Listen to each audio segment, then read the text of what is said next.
To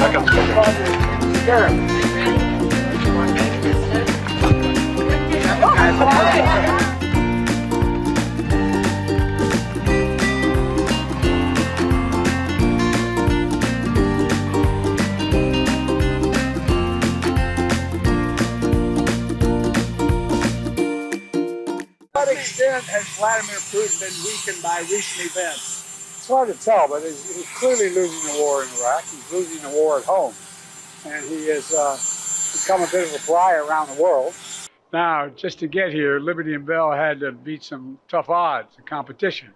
They had to work hard to show patience and be willing to travel over 1,000 miles. You could say even this harder than getting a ticket to the Renaissance tour or Britney's tour. She's down in, it's kind of warm in Brazil right now. As you know, initially, the president of Mexico, Sisi, did not want to open up the gate to allow humanitarian material to get in. I talked to him. I convinced him to open the gate. My memory is not good. My memory is fine. My memory, take a look at what I've done since I've become president. None of you thought I could pass any of the things I got passed. How'd that happen? You know, I guess I just forgot what was going on. Mr. President, I'm well-meaning, and I'm an elderly man, and I know what the hell I'm doing. I've been president, and I put this country back on its feet. I don't need his recommendation. It's totally How bad is your memory, and can you continue as president? My memory is so bad, I let you speak. That's your memory has gotten worse, Mr. President? My memory is not good. My memory is fine. My memory, take a look at what I've done since I've become president. If they just paid 24%, 25%, either one of those numbers, they'd raise $500 billion, I should say, in a 10-year period.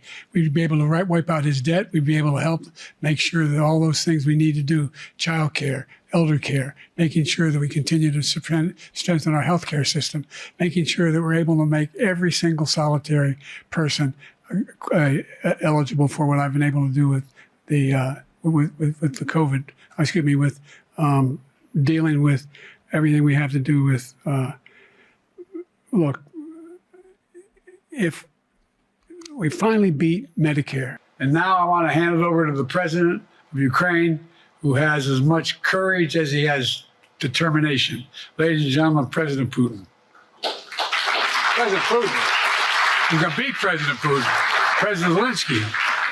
I'm so focused on beating Putin, we got to worry about it. Anyway, Mr. President. I'm better. You are a hell of a lot better. My question for you is, how are you incorporating these developments into your decision to stay?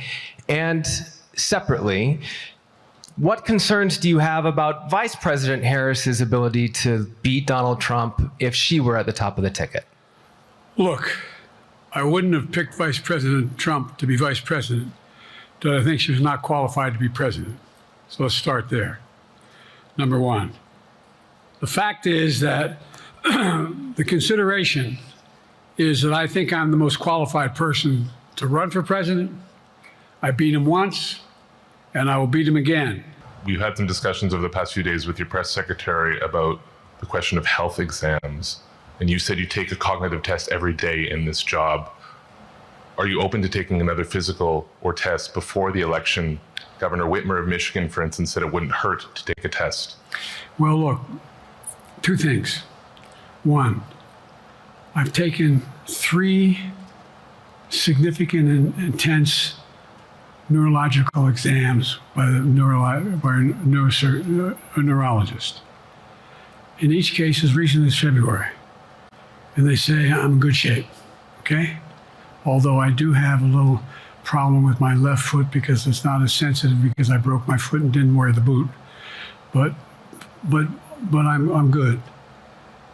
I'm tested every single day about my neurological capacity to do decisions I make every day.